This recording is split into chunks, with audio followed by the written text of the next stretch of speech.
ఒక big breaking చూస్తున్నాం. India Pakistan యుద్ధం ఆగిపోయింది. ఇది పూర్తిగా ఆగిపోయిందా, కేవలం విరామం మాత్రమేనా? అది తేలడానికి కొంత సమయం పట్టొచ్చు. సుదీర్ఘమైనటువంటి చర్చలు భారత ప్రధానమంత్రి నరేంద్ర మోడీతో, అటు పాకిస్తాన్ ప్రధానమంత్రి షాబాజ్తో మాట్లాడిన తర్వాత యుద్ధ విరమణ జరుగుతోంది అనేటువంటి ప్రకటన సోషల్ మీడియాలో అమెరికా అధ్యక్షుడు డొనాల్డ్ ట్రంప్ ట్వీట్ చేశాడు. కాసేపట్లోనే భారత ప్రభుత్వం దీనికి సంబంధించినటువంటి విషయం కూడా క్లారిటీ ఇచ్చింది. 2 గంటలుగా భారతదేశ ప్రధానమంత్రి ఆధ్వర్యంలో జరుగుతున్నటువంటి సమావేశంలో కొన్ని కీలకమైనటువంటి నిర్ణయాలు తీసుకున్నారు. వాటి సారాంశం బయటికి వచ్చే లోపే డొనాల్డ్ ట్రంప్ చేసినటువంటి ట్వీట్ బయటకు వచ్చింది. దీంతో మొత్తంగా యుద్ధం ఆగిపోయింది అనేటువంటి సంకేతాలు వచ్చినాయి. ఇది immediate ceasefire India and Pakistan have agreed to deescalate claims. Donald Trump ఆయన చేసినటువంటి ట్వీట్ని క్లెయిమ్ చేస్తూ మీడియాలో వార్తలు వచ్చినాయి. ఇక మీదట ఏమీ ఉండకపోవచ్చు, యుద్ధం ఉండకపోవచ్చు అనేటువంటి సంకేతాలు ఇచ్చారు US president Donald Trump on his post.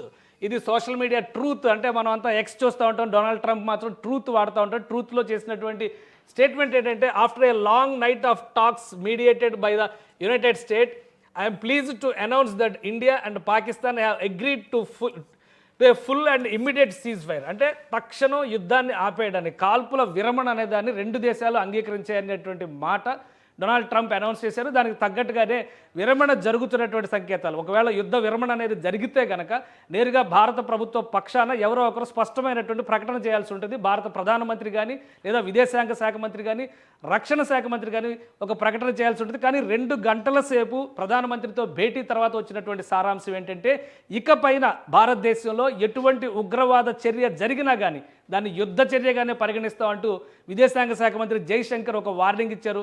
అదే విషయాన్ని రక్షణ శాఖ మంత్రి రాజ్నాథ్ సింగ్ కూడా కన్ఫర్మ్ చేశారు. అంటే 2 గంటల సేపు చర్చలు జరగడం అనేది బహుశా రాత్రి నుంచి కూడా డొనాల్డ్ ట్రంప్ అమెరికా మీడియేషన్స్ సారాంశాన్ని కూడా విశ్లేషించి ఉండొచ్చు. కానీ నిన్న రాత్రి నుంచి ఈరోజు ఉదయం వరకు జరిగినటువంటి యుద్ధ తంత్రాన్ని కూడా ఒకసారి పరిశీలించి చూస్తే, పాకిస్తాన్ నిర్విరామంగా డ్రోన్లతో ప్రయోగం చేసింది, క్షిపణుల్ని ప్రయోగించింది. మరీ ముఖ్యంగా హతాఫ్ క్షిపణుల్ని జనావాసాల మీద వేయడాన్ని భారత ప్రభుత్వం చాలా సీరియస్గా తీసుకుంది.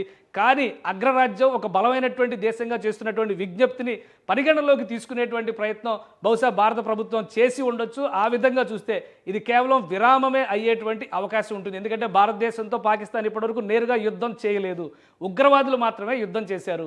2 రోజులుగా జరుగుతున్నటువంటి కాల్పుల్లో నిర్విరామమైనటువంటి కాల్పులు జరుగుతుంది కేవలం జమ్మూ అండ్ కాశ్మీర్లో కూడా పాకిస్తాన్ ఆక్యుపైడ్ కాశ్మీర్ నుంచే ఈ ఫైరింగ్ జరుగుతుందని చాలా స్పష్టంగా చెప్పారు. ఈరోజు ఉదయం పాకిస్తాన్ నుంచి జరిగినటువంటి కాల్పుల్లో జమ్మూ కాశ్మీర్కి చెందినటువంటి ఒక 5 అధికారి, ఒక 5గురు ప్రజలు కూడా చనిపోయినటువంటి పరిస్థితి ఉంది. కాబట్టి ఈ కేసెస్ వేటిని కూడా భారత ప్రభుత్వం అంత చిన్నగా చూడడానికి అవకాశం లేదు. అయితే ఇది ఒక అరుదైనటువంటి సందర్భం. కేవలం అగ్రరాజ్యానికి ఇచ్చినటువంటి మాట ఒత్తిడిని పరిగణలోకి తీసుకోవడం మాత్రమే. అందుకే దీన్ని విరామంగా చూడాల్సినటువంటి అవసరం ఉంటుంది. ఎందుకంటే 1971లో జరిగినటువంటి యుద్ధంలో పాకిస్తాన్కి అండగా యూకే, అమెరికా ఇలాంటి దేశాలన్నీ నిలబడినా కానీ ఎదురు నిలబడి భారతదేశం పోరాటం చేసింది. భారతదేశంతో పాటు రష్యా నిలబడింది, అప్పుడు ఉన్నటువంటి సోవియట్ యూనియన్ నిలబడింది. కాబట్టి ఇప్పుడు అటువంటి అవాంతరాలు ఏవీ లేవు.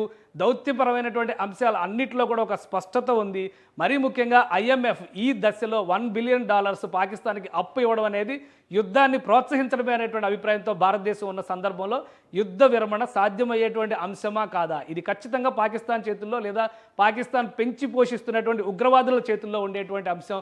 ఒక్క తోటా పేలినా కానీ యుద్ధం మళ్ళీ మొదలవుతుంది. ఇది కేవలం విరామంగా పరిగణించడానికి మాత్రం ఆస్కారం ఉన్నటువంటి అంశం. అయితే డొనాల్డ్ ట్రంప్ అధ్యక్షుడిగా బాధ్యతలు స్వీకరించిన వెంటనే రష్యా, ఉక్రెయిన్ల మధ్య జరిగినటువంటి యుద్ధ విరమణ ఒప్పందాన్ని కూడా ఒకసారి మనం కన్సిడరేషన్లోకి తీసుకోవాల్సినటువంటి అవసరం ఉంది.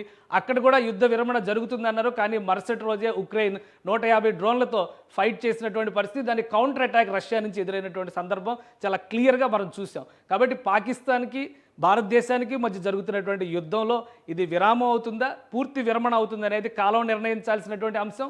మరీ ముఖ్యంగా బాధ్యతాయుతమైనటువంటి నాయకత్వం లేనటువంటి పాకిస్తాన్ని నమ్మడానికి ఎంతవరకు ఆస్కారం ఉందనేది కూడా చాలా ముఖ్యమైనటువంటి అంశం. నష్టం విషయంలో, యుద్ధ నష్టం విషయంలో మాత్రం భారతదేశం కంటే పాకిస్తాన్ తీవ్రంగా నష్టపోయింది.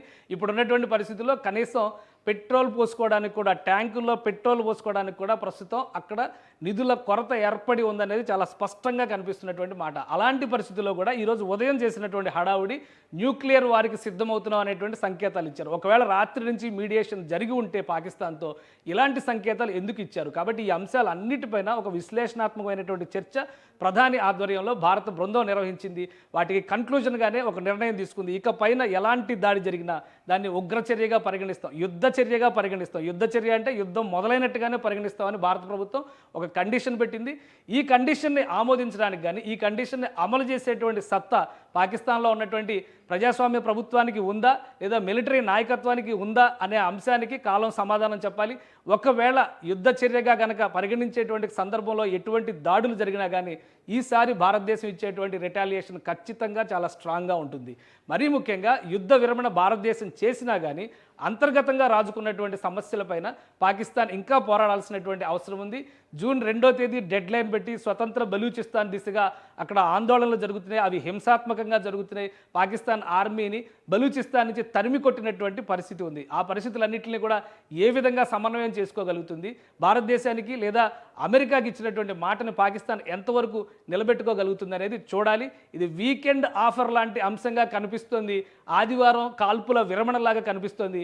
ఒకవేళ ఉద్రిక్త చర్యలకి కనుక పాకిస్తాన్ వైపు నుంచి కవ్వింపు చర్యలకి కనుక మరొకసారి దిగితే ఖచ్చితంగా భారతదేశం వేసేటువంటి ఈసారి అస్త్రాలు, ఎందుకంటే ఇప్పటివరకు జరిగిన యుద్ధం అంతా కూడా డిఫెన్స్ మోడ్లో జరిగింది. భారతదేశం ఎక్కడ కూడా నేరుగా యుద్ధం చేయలేదు. వచ్చిన క్షిపణుల్ని ధ్వంసం చేసింది. ఎక్కడి నుంచి అయితే క్షిపణులు వస్తున్నాయో ఆ వ్యవస్థలను ధ్వంసం చేసింది.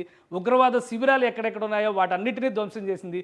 ఉగ్రవాదులకు వెళ్ళేటువంటి రవాణా రాకపోకల సౌకర్యాలు ఉన్నటువంటి వ్యవస్థలన్నింటినీ కూడా ధ్వంసం చేసింది. సో అక్కడ వరకే భారతదేశం పరిమితమైంది. కానీ యుద్ధ చర్యకి గనక దిగేటువంటి సందర్భాలు ఉంటే ఈసారి నేరుగా భారతదేశం యుద్ధాన్ని అనౌన్స్ చేసేటువంటి అవకాశం కూడా ఉంది. కాబట్టి సాంకేతికంగా ఇందులో ఉన్నటువంటి అంశాలు కేవలం పీస్ వాంటెడ్ కంట్రీగా భారతదేశం దీన్ని కన్సిడర్ చేసిందని చెప్పని మనం భావించవచ్చు. భారతదేశానికి ఉన్నటువంటి ఫిలాసఫీ పరంగా చూస్తే కూడా శాంతియుత సహజీవనాన్ని ప్రోత్సహించేటువంటి సంకల్పంతో నడిచేటువంటి దేశం కాబట్టి అమెరికా అభ్యర్థనని మన్నించింది. దీన్ని నిలబెట్టుకోవాల్సినటువంటి బాధ్యత ఇప్పుడు పాకిస్తాన్ పైనే ఎక్కువగా ఉన్నట్టుగా కనిపిస్తుంది. ప్రస్తుతానికి విరమణ, కానీ అప్రమత్తత విషయంలో మాత్రం ఈ 2 రోజులు ఉన్నటువంటి అప్రమత్తత కంటే కూడా మరింత ఎక్కువగా ఉండేటువంటి అవకాశం కనిపిస్తుంది. సరిహద్దుల్లో గస్తీ, సరిహద్దులపైన నిఘా, అలానే అస్త్ర సన్నద్ధత కూడా ఖచ్చితంగా భారతదేశంలో యథావిధిగా కొనసాగేటువంటి సంకేతాలు చాలా స్పష్టంగా ఉన్నాయి.